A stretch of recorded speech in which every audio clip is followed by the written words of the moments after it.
What's up, people? I'm Shaggy, the opinionated hippie, continuing my deep dive into Neil Young's catalog, just doing everything we can possibly get our hands on. Eventually, we'll cover it all. Try to go through the studio albums in chronological order. So we are on album number 5 as far as studio albums go. I just did Time Fades Away, which is a live album, but that's like official canon 100%. This came out in 1974. This is the part 2 of his Ditch trilogy. Briefly, after the success of Harvest and particularly Heart of Gold, Neil Young was found himself, quote unquote, in the middle of the road. Didn't quite like it there, so he grabbed the steering wheel and headed into the ditch. And 3 albums, particularly Time Fades Away, this one, On the Beach, and the next one, Tonight's the Night, are called the Ditch trilogy because they are unapologetically Neil Young. They're a little bit darker, a little bit very definitively moving away from whatever it is Heart of Gold was. I like Heart of Gold. I like Harvest. I think those are great albums, but they definitely put him in this very popular public eye that he wasn't comfortable with. And this album is very much, as all Neil Young albums are, an autobiographical piece. It's not like he's just sitting there telling his life story, but everything is either rooted in 1974, rooted in Neil Young's life, rooted in just, it screams, this is what Neil Young is experiencing in 1974. And some of us are experiencing it also because he talks about politics. He talks about pop culture. He talks about the environment. But he also talks about being famous as a musician. He also talks about his love life. And he somehow wraps all of these ideas into 8 almost perfect songs, almost perfectly sequenced, musically almost perfect, just an all around 40 minutes of Neil Young perfection. Country rock, Americana rock, folky, country, Americana, bluesy, elements of psych every so often, rock, it's all here, and it's all just perfect. I'm going to go through the songs, then I'm going to rank the songs, then I'm going to rank this album compared to all the other albums I've talked about so far with Neil. The musicians on this, he doesn't quote unquote particularly have a band per se, but these are all musicians he's played with before. Over the course of the album, you got Ben Keith dropping in, Rusty Kershaw on guitar, Crosby plays some rhythm guitar, George Whitzel, Graham Nash does some really nice electric piano, Tim Drummond, Billy Talbot's here, Danko plays bass on one of the better songs, Molina's here, Levon Helm's here, and Neil's doing a lot himself. So you got this is very much like not him going into the studio with a band, but him going in the studio with some amazing musicians that he gets along incredibly well with, who understand his voice. Side A, the whole album opens up with Walk On. And this is very much almost like an early version of what Bob Dylan does with Idiot Wind, where Bob Dylan's like, hey, someone's got it in for me. I hear they're planning stories in the press. And Dylan almost seems to be confronting his critics and confronting tabloids or what people, I don't know what it was like back in the early 70s as far as we didn't have the internet and Twitter and all that stuff, but you got talked about if you were famous. And Neil Young's like, I hear some people are talking about me. They do their things, I do mine. Hey, can we just I'm just going to walk on, man. It's almost like he's confronting these things. But unlike, even though we know Neil's in a dark place in this period, friends of his with drug issues, relationship falling apart, the stuff he addresses about Richard Nixon, about Charlie Manson, about the environment, there's darkness in 74. This song to me has I'm just going to move on by and I'm just going to walk on. I'm just going to keep on going, minding my own business. It's almost like, despite all the stuff we're going to hear for the rest of this album, hey, I got a positive mindset going into this. I don't know. I love the lyrics to this song. I love the vibe. Just kind of this really confident, strolling, almost Americana rock that just, I don't know, it's perfect. It's, once again, as I've said on every album I've done so far, he knows how to open albums. He knows what the first song should be and how they just, it just sets up the rest of the album. Walk On does that perfectly. See the Sky About to Rain is next. This awesome organ, right? What is it actually that's playing? A Wurlitzer electric piano sound that Neil Young is playing that's just absolutely fantastic. Um, the music sounds like it's an afternoon. The skies are turning gray and it's about to rain, but it's almost like a rain you want to come. It's going to cool you down. It's going to refresh you. Might turn a little bit dark later, but it kind of works. The lyrics, they could be applicable right now. Maybe this was a more, even though it's about to rain, there's an ominous tone to that. Musically, it's almost like you want the rain a little bit to wash away the stuff, but then you're also fearing that the rain might just be the problem and cause the problem.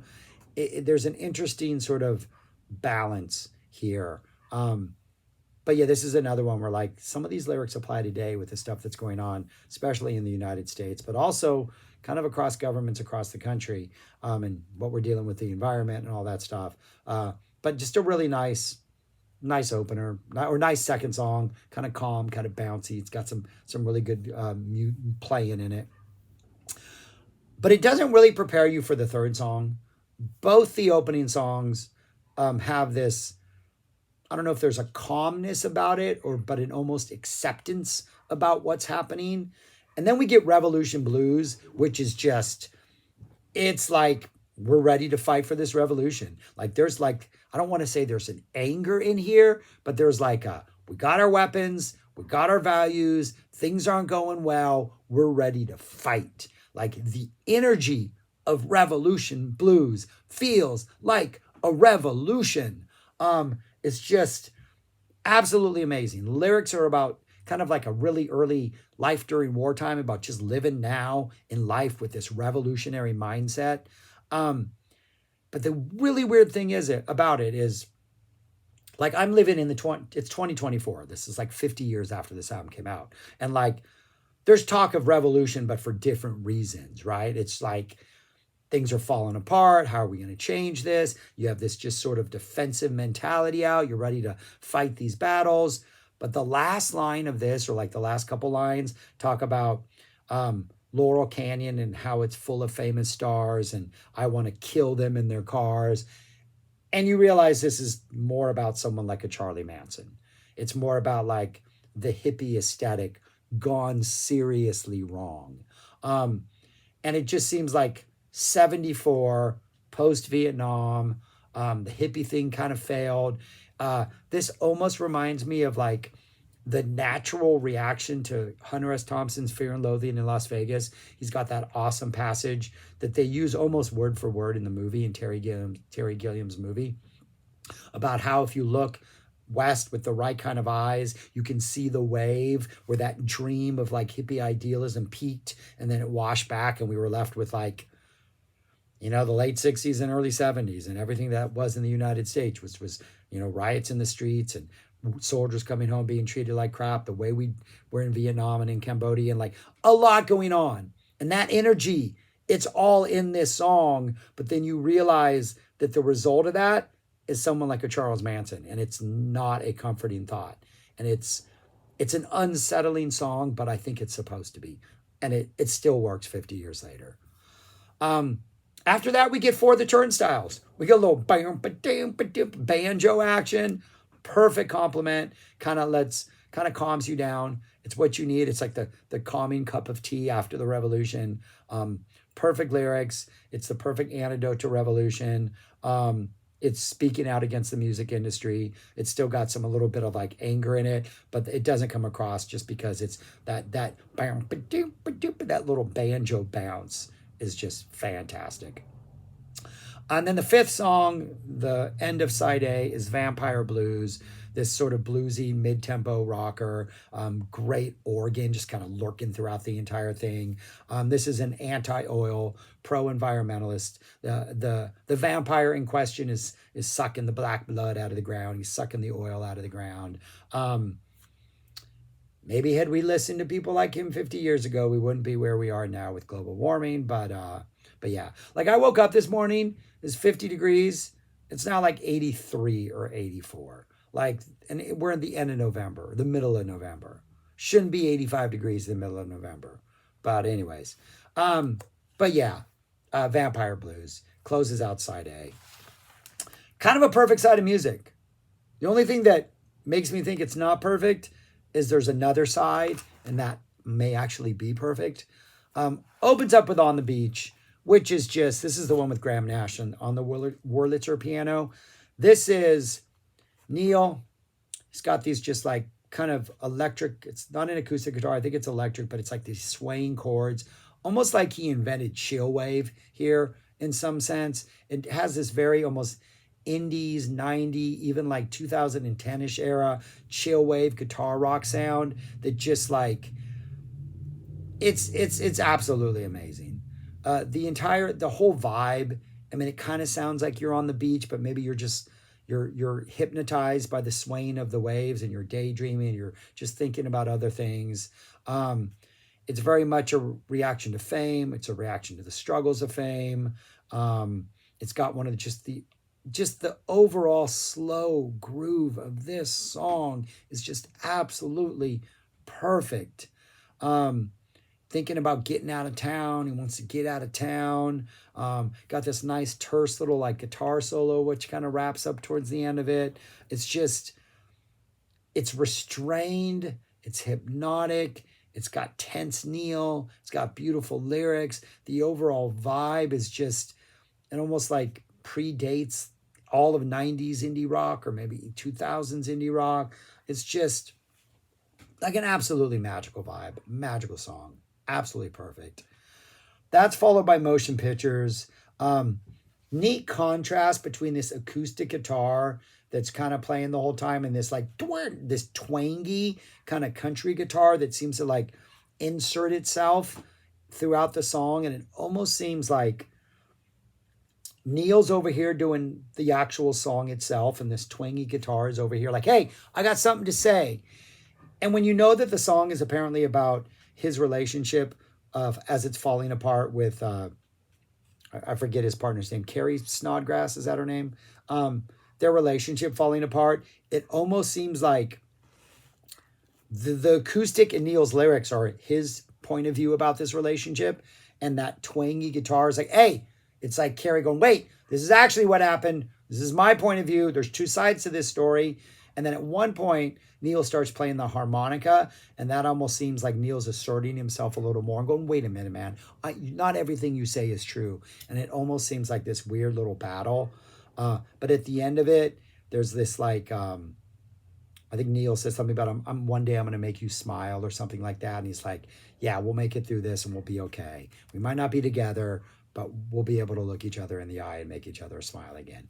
It's a pretty neat song. And it's pretty personal, and coming after On the Beach, before Ambulance Blues, it just seems like a little bit of personal Neil just like inserted right here in the middle of this. And then we close out with the 9-minute Ambulance Blues. Neil on guitar. It just seems personal. We got stories of his youth. We got politics with Richard Nixon. We got love. We got attacks on the music critics. We get references to Native Americans and sort of his obsession with that we would see play out over the rest of his career. There's a little bit, and again, he does that thing where he references, history, but then he puts it next to like bums on the street. Like he mixes those two as if they're all occurring at the same time, even though they probably are occurring in the same place, just because of, how we here in the United States, genocided some people. But yeah, he compares the Navajo with bums stubbing their toes. It's biographical. It's political. It's macro. It's micro. It's everything in 9 minutes, and it's stunning, an absolutely stunning, intimate piece of work. And as it goes in, I think there's like the bass, and there's a fiddle that comes in. I wasn't sure if it was like some other kind of weird electric instrument, but like other instruments kind of come in and just add weird atmosphere to it. And the fiddle comes in and adds some intensity. Just an absolutely magical spectacular song to end out a perfect album, like a 10 for a 10 album, which would be two tens in a row. I think Time Fades Away is also a perfect album. I think this is his best sounding album so far. Just the instruments sound incredible. When that banjo pops up on For the Turnstiles, it's like the best sounding banjo I've ever heard in my life. At this point, it is just, this is a magical, magical special album. If I were to rank the songs, they're all great. Like, this was stupid to rank them, but I'm going to anyways. I have Vampire Blues at last. Love the song, but it is probably the most straightforward, just kind of a typical blues rocker. See the Sky About to Rain. I think I might like this song more. If I have a complaint, I don't think this should be the second song. I think this song might have been a little more powerful later on in the album. I even think maybe Vampire Blues works better as a second song. Maybe just switch those two. I like it either way. I know, gotta rank these. Motion Pictures for Carrie would be 6. Walk On 5, just because it's a perfect opener. It just sets the vibe so perfectly. On the Turnstile, all right, For the Turnstiles would be next. I'm mixed up. I got to refix my typing here. For the Turnstiles would be next. Revolution Blues would be third. On the Beach, and then I would put at number 1 Ambulance Blues. But really, like, the entire thing is perfect. It's just I'm picking nits here, but that would be how I would rank the songs. Though 1 and 2 I'm torn on. I wanted to put On the Beach 1, but Ambulance Blues. Then I get to that, I'm like, yeah, but Ambulance Blues, right? I mean, I don't know. So I go back and forth on this, but it's and Revolution Blues, just that vibe. Like, this is a fantastic album. Where would I rank this among all the other ones I've done so far? I've done 7 so far, including this one, because I've done the soundtrack Journey Through the Past, and that's where I have it. On the Beach, clearly number 1 for me. Probably gonna stay there for a long time, maybe forever. But yeah, Time Fades Away. Everybody knows these are all fantastic. Really, the only one I never listened to is Journey Through the Past. It's just, I thought that was kind of a wasted soundtrack, a wasted release. Everything else is definitely worth checking out. And I would understand why. I don't know if anybody would have the debut at number 1, but any of those other 5, if you have that at number 1, or if anybody does, yeah, that makes sense. Neil's got a lot of flavors. We all have different palates. For my palate, On the Beach, Time Fades Away, easily 1 and 2. But yeah, this album is perfect. I love it. Number 2 in the Ditch trilogy. We're in the ditch for one more album. It's another just amazing ride. And then even when we leave the ditch, things stay pretty interesting. So yeah, that's all I got. Thanks for watching. Thoughts? Subscribe, like, share, comment. You know how this works. And go listen to some Neil Young, people. Go listen to some Neil Young. Peace. Talk to you later.